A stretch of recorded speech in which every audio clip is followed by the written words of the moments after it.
Welcome to Beyond HR, the podcast for people-first leaders who know that HR is about more than checklists and compliance. I'm Paige, your co-host, and we will explore the real challenges shaping today's workplaces. From burnout and belonging to strategy and storytelling, we're bringing you honest conversations, practical insights, and a fresh take on what it means to lead with heart in the world of work. Before we dive into our episode, here's a quick word from our launch sponsor. If you're feeling stretched thin, juggling big change, communication breakdowns, you're not alone. Hi, everyone. I'm Dan Kaplan, founder of Bring This to Life, an online community for aspiring leaders and professionals. We give you the strategies and encouragement to communicate in ways that increase your influence while lowering your stress. Using DISC, the 5 behaviors, and mindfulness, you'll learn to stay grounded, read minds, and frame your message to influence others. We have live workshops every month, group coaching to unpack tough situations, and tons of easy-to-use scripts, strategies, and resources that you can apply right away without adding more to your plate. So come refuel with a community that gets you and wants to help you speak that's heard. Join us at confidentcommunicator.com and click on community. That's confidentcommunicator.com.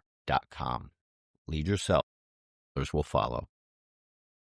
So today we're joined by Amy Condellire from Canine Therapy Corps, an expert in goal-directed animal-assisted therapy. Now, this is totally different than from everything that we've talked about so far, and I personally love animals, so I'm really excited to talk to her today. But this approach harnesses the human-animal connection to drive behavioral, emotional, and social outcomes, and we are going to explore how these insights translate into HR, leadership, and workplace culture. So welcome, Amy. We're really excited to have you today. Welcome. Hi, thanks so much for having me. I'm excited to be here. Great. So, Amy, let's start us off. We do the same thing pretty much for everyone. Tell us who you are at your core and what drives your passion for animal-assisted therapy and the human side of organizational impact. So anytime I'm describing myself, I almost always say I am a people person. I am a social worker by trade. So up until working for Canine Therapy Corps, all of my professional experience has been in the nonprofit world, in the social work field, and I love meeting new people. I love animals. I always say I like to meet new humans and dogs alike. So when I found this organization that combines my personal, kind of passions as well as my professional passions and kind of where my heart really lies, I was super, super, super excited. So that's who I would say who I am and sort of how I got to where I'm at now in this role. Awesome. So for the listeners that are unfamiliar, what is goal-directed animal-assisted therapy and how does it differ from like traditional therapy or just pet therapy programs? So a lot of people, when they kind of hear the phrase therapy dog, they picture like a golden retriever, right? Mm-hmm. Going room to room at a hospital, visiting patients. And that is traditional pet therapy. It's considered an animal-assisted activity. So the dog, is the primary objective is to kind of brighten the person's day, boost their mood, etc. Whereas on the flip side, animal-assisted therapy is more structured, it's interactive. So our therapy dogs are actually a part of someone's healing process. And without kind of diving too much into it, they work with people who are going through some type of mental health or, physical health that have experienced some sort of trauma. And so there's still a lot of power in the interactions where, the dogs are going to hospitals and doing that more like visitation type of therapy dog work. But our dogs are working directly with someone while they're kind of healing from whatever it is that they went through. Wow. That's pretty powerful. And I know even just kind of like the pet therapy program, as you say, is impactful. I know whenever I work remote in particular, if I'm having a hard day in general, or like I'm having just a hard call. When I get off that call, my dog is sitting right next to me, Mhm. just staring at me. And I'm like, man, boy, you know more about me than I know myself, you Oh, know? yeah. Yep. And that is the power of dogs and pets in general in all different ways. And that's why we were so excited to talk to you today. And Mhm. we were kind of branching out a little bit because it was kind of near and dear to something a little bit more holistic Yeah. side, right? So can you tell us how Canine Therapy Corps applies this approach and what type of outcomes it's designed to really support? So you were talking about how it really it's a structured type of thing where they are focusing on a person who went through trauma or mental health issues or anything like that. So tell us a little bit about what is the outcome? What are you hopeful for? Sure. So we have a couple of different types of programs that we offer. I sort of alluded to them a couple minutes ago, but the two main programmings that we do are for, I was saying, people who have had some sort of physical trauma. So those programs are considered physical rehabilitation, and then more kind of mental health. So our psychosocial programs is what we call them. And basically, the dogs are working with someone, and we are really intentional about kind of tailoring what we're doing to meet the therapeutic needs of that specific person, if that makes sense. Hmm. So let's say this is an example I always give. One of our program partners in the Chicago area is the Shirley Ryan Ability Lab, large hospital in downtown Chicago. So let's say someone has a stroke, they get admitted to Shirley Ryan. We bring a group of dogs in on Wednesday nights. The dogs get then matched up with a small group of patients from the hospital. We say participants. So um, we're never going to know, exactly what happened to someone because HIPAA, of course, but Hmm. the dog will work with a small group of people who have similar therapeutic goals. So they're going to do things like, in the stroke example, like they might throw a ball for their dog with their left arm. They Okay. might just do something as simple as give the dog kind of hand signals with their left hand. So, what we're doing supplements the work they're doing in their daytime therapy, if you will. Hmm. So, it's never going to replace that, super intensive physical therapy or occupational therapy they're doing with the hospital staff, but it's designed to supplement it and just to motivate them to continue working hard so that they can meet their therapeutic goals, kind of overarching. Mhm. And I know like there definitely is, there maybe not so much physical therapy for this context, but for sure mental health therapy. It's a big key aspect of our jobs because, we deal with a lot of emotional and mental, energies and things that happen in the workplace. Mhm. What would it look like to be partnering up with one of your animals and work through that aspect of, um, Like a mental health, yeah, right? yeah. Trying Yeah. to work through that. So in our, like I was saying, we call them psychosocial programs. Those are going to look a little bit differently than the physical rehabilitation programs. They're obviously not typically in the hospital setting. So we partner with different social service agencies throughout the city of Chicago.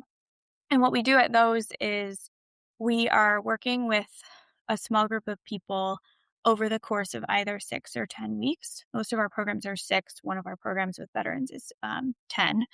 And we intentionally pair each participant with the same dog so that they have that full 6 or 10 weeks to really develop that human animal bond, build the trust, all those different things so that we can then see the outcomes we're hoping to see, which I think we're going to talk about in a little bit. But Hmm. Mhm. things like, improving your confidence, improving your self esteem, lowering or getting a handle on anger management, things like that. Um, so those programs follow a very specific curriculum that we're intentional about. And again, we tweak them to meet the therapeutic needs. So we have a program with veterans, we have a program for adults in substance use recovery, we've got several programs for foster kids. So obviously our, programs with little bitty kids are going to look a lot different than our program for adult veterans. Yeah. But yeah, they work with that dog over the course of that amount of time. they're teaching it things that it might already know. So like basic obedience, how to sit, how to down, stay, recall, things like that. The dogs all know how to do that, right? Like they've passed this really hard test to become a therapy dog, but we're teaching the participant to teach this dog that's brand new to them how to do that. We also do some really fun stuff. So each participant will teach the dog a new trick, which is really amazing. And kind of what I was mentioning earlier about like confidence building and things like that. Yeah.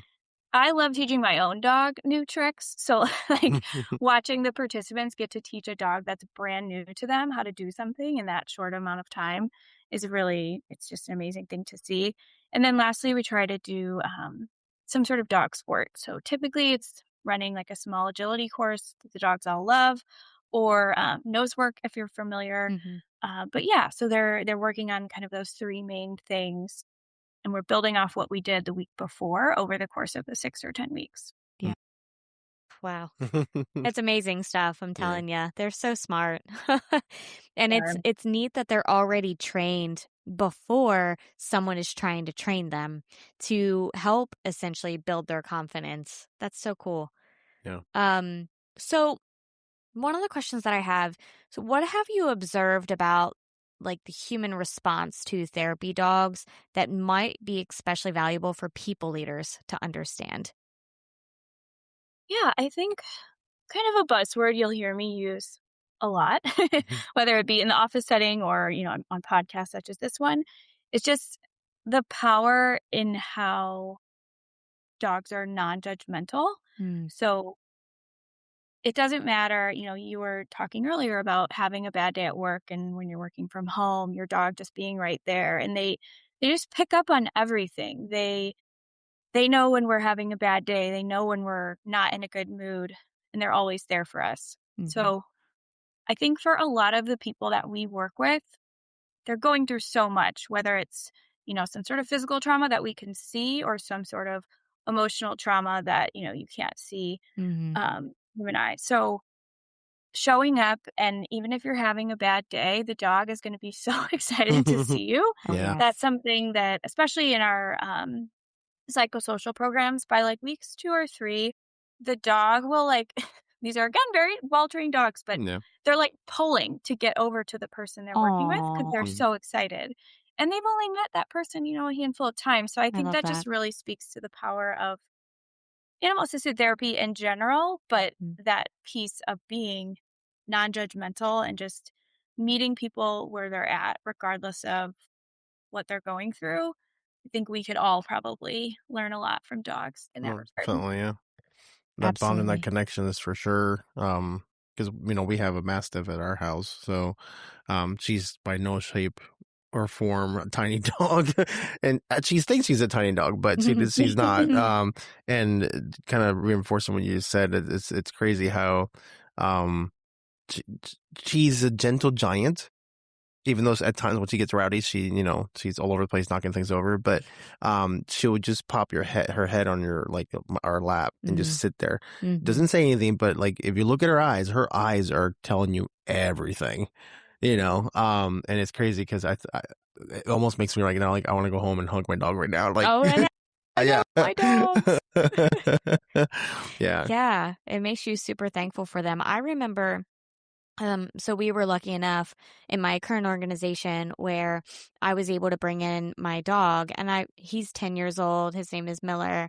Miller, if you could actually listen to a podcast, man, I'm saying your name, which sounds so funny, but it's like, I actually brought him into work, and seeing everybody's faces and kind of just the relationships I've built over that. They came, they popped by. Can I pet your dog? I'm like, absolutely, come on in. And we're just chatting. And so it helps even from a build relationship side, if you can manage that and navigate that. There's certain things that you can't and can do in a workplace. I am lucky enough to be able to do that. Another individual brings in hers. She actually breeds dogs, show dogs. And the one comes in, and I love him so much. He comes running to me now. The other day he came in and it was hilarious. She says, so, and I won't say names to protect the privacy of everyone.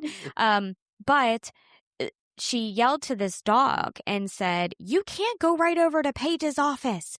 I know you know where she is now and you love her, but you can't just go directly over there. You have to walk with me." And it was really funny just hearing her say that. Yeah. And he comes over and I'm like, "Oh, there he is." And he came running for me. So it's cool. And I had met him only once before, but dogs always remember people that they, resonate or enjoy, right? So it's pretty neat. So your model is deeply rooted in like behavioral and emotional type of transformation when it comes to the psychosocial. Is that what you said? Okay. Yep. So what do you think leaders could actually learn from this when it comes to helping employees manage stress or build new habits at work? I think kind of going back to what I was saying earlier with being non-judgmental and just the value in consistency and kind of showing up and putting the work in and the ripple effect, if you will, that those two things can really have. I think in order for our participants to be successful in our programs, in order for all of us to be successful at work, like we have to trust the people around us, Mm-hmm. and other things will follow if those things are in place, in my opinion. And I just think, like I was saying earlier, we can just all learn so much from dogs. Like when you are consistent, when you are supportive, so many things will follow. And I Mm-hmm. think that in the workplace setting, like I said, we could just learn a lot from animals in general, but I'm a dog lover, so Yeah. specifically. I can't tell at all. We're a little biased, right? Right. So for, just HR leadership, organization as a whole, if they're not ready to bring dogs into the office, what small, inspired by therapy ideas could they try to bring similar benefit to their teams? I think for people who might not be ready to, maybe they can't bring a dog into their office, right? Right. Like sometimes. People could even be allergic, right? Yeah. Yeah, right. Of course. There's so many things. Yes. One little plug, one thing I do tell people a lot is just check with the building owner. You'd be surprised. Like a lot of people reach out and they're really excited to bring dogs in, and then they find out that they can't. But Right. we've been around for 30 plus years. These are rock solid dogs. We have insurance we can provide. So I would Love just that. say if you're wanting to do it, but you're worried about roadblocks, just keep all of that in mind. But if you're truly just unsure about it, do a little bit of research. Before I started working at Canine Therapy Corps, and full transparency, I really didn't know that much about animal assisted therapy, therapy dogs. Everyone thinks their dog is like a therapy dog, myself included. And then I started working at Canine Therapy Corps, and I'm like, oh no, my dogs need way more training Totally to be able to do different. that. But just doing the research and learning more about it, I think people will be shocked just to see the impact that it can have. I've had a few businesses, so we do a lot of, we call them partners in healing events, where we bring therapy dogs to big corporations, either for like an employee wellness day, or sometimes we go to McCormick Place in Chicago for really large like trade shows. And in the 3+ years I've been working here, I have never, ever, ever gotten negative feedback. And almost every business we go to has us back the following year, assuming it's Wow. an event that, doesn't switch cities year to year because we're only local to Chicago. But yeah, just do a little bit of research and it kind of really speaks for itself. I've also had people that are, they have a conference coming up. They're sort of on the fence on whether or not they want to invite the dogs to come out. And I'm like, well, if you're going to be at, XYZ conference, pop by and just see if you think it's right. And then I would say 99% of the time, those people end up reaching out to me Oh, of for course. scheduling an event. Yeah. It's like, how can So- they not? Unless there's like a super roadblock where the owner says you can't bring dogs in. I mean, a lot of people can't resist dogs. It's great. Yeah. Or even just like, I don't know, maybe pull your team. Like if everyone or almost everyone loves dogs, it's probably a good idea, right? Mhm, Um, mhm. That's like, true. well, yeah. And if you can't, if you truly, like we were saying, with allergies or whatever the reason may be that you can't bring dogs in, people love talking about their own dogs. Mm-hmm. So I feel like we have a tendency to talk about like our human kids a lot, which is Mhm, wonderful too. I have a son that I love, but a lot of my job answering the phone when people call is like listening to people talk about their dogs. So mhm. even just welcoming conversations like that too, I think resonate with people a lot. Yeah, it's definitely a good relationship builder. It's funny what you find out about people when you do start talking about more than their kids, or even looking kind of outside of that scope, what they're, interested in actually doing. And, oh, do you actually take your dog to the beach with you? Why? Yes, I do. And they love it. And seeing them on the beach makes me happy because they're happy. And you learn a lot. You learn a lot about people. So For sure. there's some leaders that might be out there that are a little bit skeptical about just bringing dogs to work and the impact and the positive things that can come, um, because they might not see the business value of this kind of like emotional or therapeutic investment. So, what would you say to them? I would say maybe just give it a shot. Um, Mm-hmm.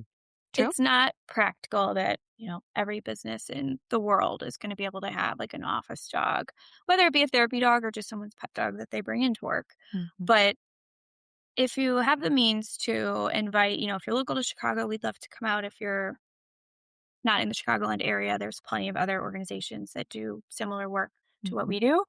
Just give it a shot and see how it goes. And like I was saying earlier, I truly have never gotten negative feedback. I think the only time we get constructive criticism is like people want more dogs than we can offer, That's which funny. is just, a reality, unfortunately. But yeah, just, Positive reality, Yeah, though. I yeah, yeah, mean, if that's the worst feedback that you get, I would take that in a heartbeat. for sure. for Yes. sure. Yeah, and I think Yeah, some. but I would just encourage people to give it a try and see how it goes. And, uh, It doesn't you know, hurt, right?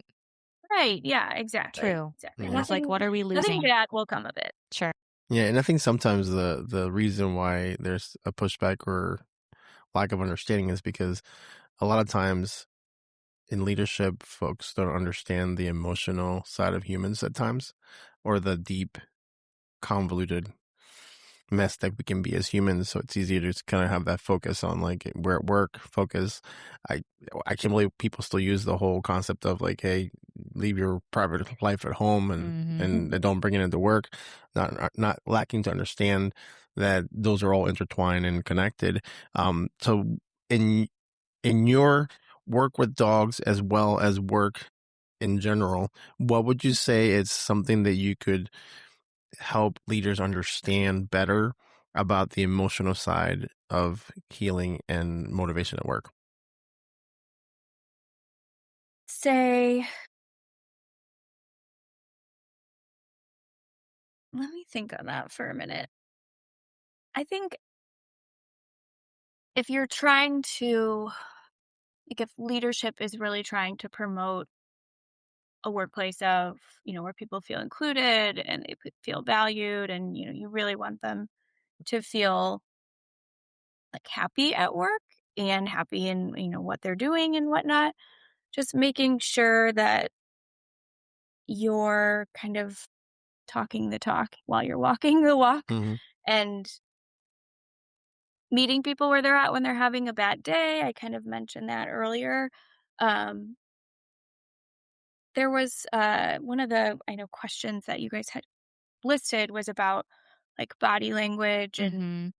the role that that can play, in the workplace and also in the work that we do at Canine Therapy Corps. And if what you're saying doesn't match what you're doing, that's going to create an environment of sometimes chaos, but typically like confusion and maybe frustration. And so, um, in the work that I've done with dogs, it's just really taught me the importance of things like body language and effective communication. And, that starts at the top. So making sure you are an effective communicator as a leader, I think is extremely important. And that's something we see on a very regular basis in our programs. Like if you're telling the dog to do something, but your body language is telling them something else, especially if you're giving like a hand signal, the dog's not going to know, you know, what you want them to do. They're not going to know what to expect. And you're probably not really going to get anywhere. Mm. So that's not really helpful for anyone, right? Sure. So in terms of just my experience with dogs in this setting in particular, I think making sure you have those values Mhm. at your workplace it'll make a big difference and have a big impact on your organization as a whole. Hopefully that answered your Yeah, yeah, question. yeah. Now I'm curious to know a little more about like, can you provide an example or a story of that actually playing out in the interaction between a human and a dog, where the dog was just not getting what the human was saying, and was there something deeper that was happening there? Yeah, for sure. It happens mostly in our programs with kids, as I'm sure we can all imagine. People get really excited to work with the dogs, and it's not always like a one-on-one encounter. Sometimes they're working like, 1 to 2 to 3 people with one dog. And so if just like in the workplace, like if you have 3 people talking to you at one time, first and foremost, you're not going to be able to listen to 3 people at the Mhm. same time. Most of us have a hard time listening to one person at the Mhm. same time. And so there's a program we have with kids that we host at our space, and they're just excited to be there and, love dogs. And 3 kids will be, I don't want to say shouting, but we all do tend to speak at a higher volume when we don't feel like someone's listening to us. So Yeah. they're kind of like starting to raise their voice a little bit. The dog's confused. Mm. Each dog is owned by one of our volunteers. So we say they're handlers. So like the handler's also trying to kind of get the dog to focus, and it can really truly cause people's emotions to rise. So we'll see kids get frustrated. Mhm. The dog might even get frustrated, and it's nothing we can't come back from, right? Like we have professional dog trainers at all of our programs for reasons such as this, just to kind of like get everyone back Back on track. back in Yeah. order. Mhm. Um, and it's kind of a cool thing to see at times, because when you do see the kids or adults, whomever we're working with, start to get a little frustrated, and then we're able to get them back on track, and it teaches other things. It's kind of twofold, like patience and, Mhm. with kids, like waiting your turn. Um, and it just teaches them about communication and body language as well. So yes, definitely have seen it many, many times, like I said, with kids and even sometimes with adults too. And then at the end of each group, I don't believe I mentioned this earlier, in our psychosocial groups, we end every week with a discussion intentionally, and it's facilitated by a clinical program leader who has a background in like social work or Mhm. counseling, etc. And so we use that time and that space to kind of process like, hey, this happened. You know, I know you guys were all excited. It caused some confusion for the dog. How did we work through that? What did you do? How did you tweak what you were asking the dog to do and things like that? And that's really when we see the power of the program Mm. is hearing even just like young kids, the things that they say when we ask those discussion questions is really amazing. Yeah, and I think it's funny because we actually in between takes we were talking about emotional regulation, Mhm. Mhm. so it's kind of interesting to see. And I might have to go home and try with our dog to see what that would look like. But like just having the animal almost redirect to you if you pay attention to their body language, to be able to say, okay, obviously right now what I'm doing isn't working, so this is Mhm. on me. I gotta own this. Mhm. How can I do it in a better way, in a more effective way for my pet and my Definitely. Yeah. And I was mentioning earlier that the dogs all have to pass a very hard test to become certified therapy dogs through us. And the test is not, everyone thinks it's all dog, and it's very much not all dog. Mhm. I would say, I'm not a dog trainer, but I would say it's like 50-50 or 60-40 dog human error that we see. Mm. The dog, if they know the cue you're trying to give them, like something like sit, they'll sit. But if you're saying sit and doing something else with your body, they're going to get confused. And so, um, making sure the volunteers have that relationship and bond with their dog too is really critical for us as an organization to the success in our programs as well. Yeah, I really think organizations can utilize that kind of as would it be metaphor in a sense? Mhm. So talking about, okay, if you're doing one thing and, oh no, you're saying one thing, you're doing another thing. And so you're trying to tell somebody, right, this is what we're looking to do, and kind of goes back to the values talk. So you could be saying the values, right? But then if you're not actually leading by example and acting them out, people are going to see right through that and they're going to be confused. They're going to say, wait, what? You're not even, aligning with those values. What do you mean those are our values? And so I think a lot of people could utilize that, and leadership could really think about that a little bit harder. So they have to be more intentional, including HR professionals. We talk about intentionality a lot. And I feel like us as HR, we are leading by example, which puts a lot of weight on our shoulders. But honestly, that's how humans work. That's how animals work, right? That's how the brain works. And so I feel like intentionality is kind of key.